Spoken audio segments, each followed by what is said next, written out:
de R5. Propriedade R5 é uma propriedade que é até bastante utilizada, né? É a chamada raiz de raiz. Eu tenho uma raiz A, um A qualquer elevado a n, e tenho aqui um expoente n e aqui um expoente n. Isso aqui é só lembrar que raiz é uma potência fracionária. Se você lembrar disso, você consegue provar isso rapidamente. Deixa eu mudar esse m aqui, vou botar aqui m e aqui p, só para não confundir. Esse aqui é o índice da raiz de fora, esse aqui a raiz de dentro e esse aqui o p. Tá? Bem,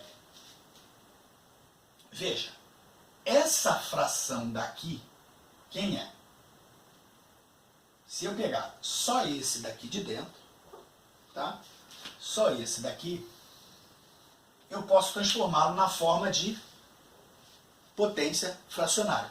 Vamos fazer com números que fica mais fácil. A raiz cúbica da raiz quadrada de 5. Raiz cúbica da raiz quadrada de 5. Pela propriedade, eu já sei que aqui é 2, e isso vai ficar raiz sexta de 5. Simples. 3 vezes 2. Ponto. Tá? Como é que chegou isso aqui? É só pensar. Isto aqui, quem é isto aqui? Isto aqui é 5 elevado a 1 meio. Não é isso? Isso aqui é 5 elevado a 1 meio. Base elevado ao expoente numerador do numerador. 5 elevado a 1 meio. Só que eu tenho 5 elevado a 1 meio dentro de outra raiz. Tá? Então, eu fico com raiz cúbica de 5 elevado a 1 meio. Se eu pegar, tá? Raiz cúbica, ó, isto aqui, é isso aqui. Então, é raiz cúbica de 5 elevado a 1 meio. Se eu transformar novamente em potência, quem é a base? 5. Quem é o expoente? É fracionário, onde o denominador é 3 e o numerador é 1 meio. Caramba, uma fração de fração, é isso mesmo.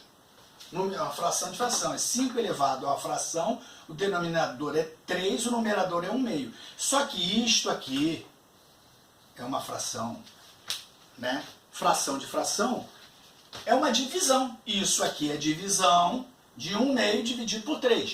Então, 1 meio dividido por 3 é 1 meio vezes quem?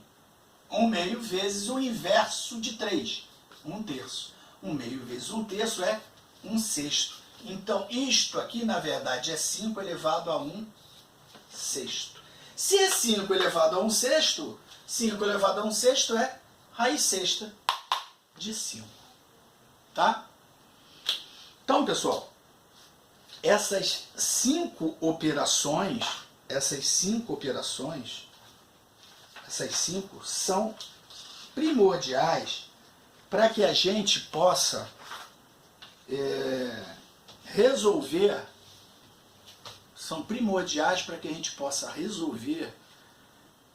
uma série de questões. No nosso livro,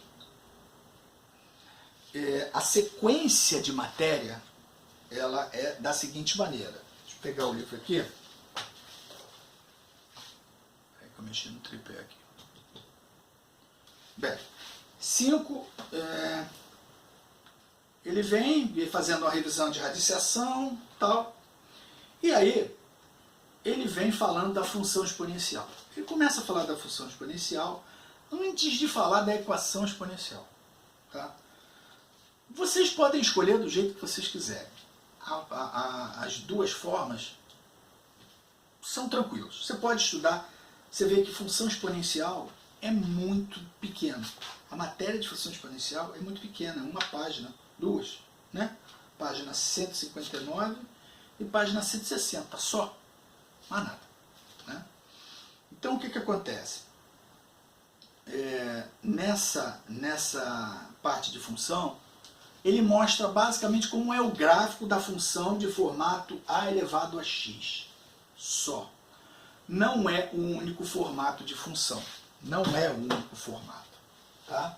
Quando a gente começa a falar em função exponencial, tá?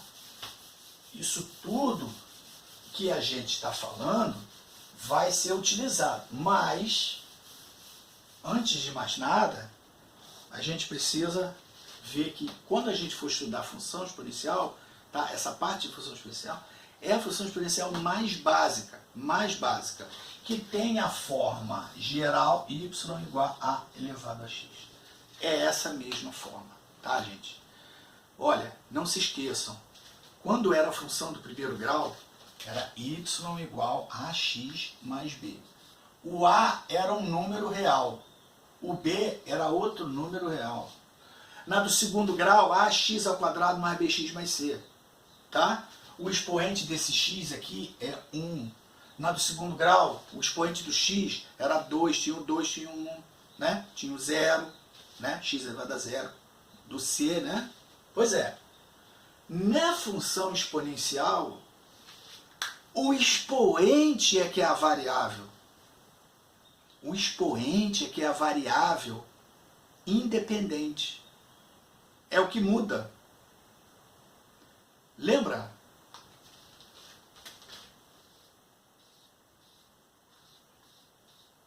Lembra disso? Bactéria. De uma virou 2, de 2 virou 4, de 4 virou 8, de 8, né, virou 16. Por quê?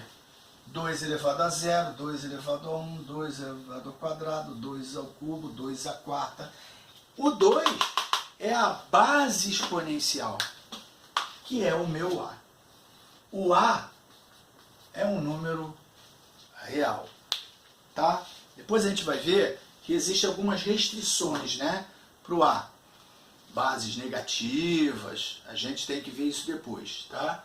E os expoentes a mesma coisa, tá? Isso tem algumas restrições para a gente poder estudar esse gráfico, tá? Nós vamos ver esse estudo de gráfico.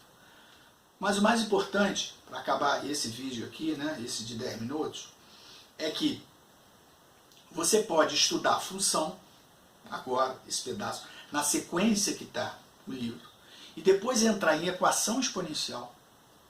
Ou você pode fazer o contrário, você pode ir para a equação exponencial. Na equação exponencial, você aprender a fazer todas as partes de transformações, que é a parte mais sensível da matéria. É a parte mais difícil, é a maior parte da matéria. É a parte de equação exponencial. Tá? A parte de função exponencial em si, do gráfico, é pequenininha. Quase não tem nada. Gráfico da função exponencial.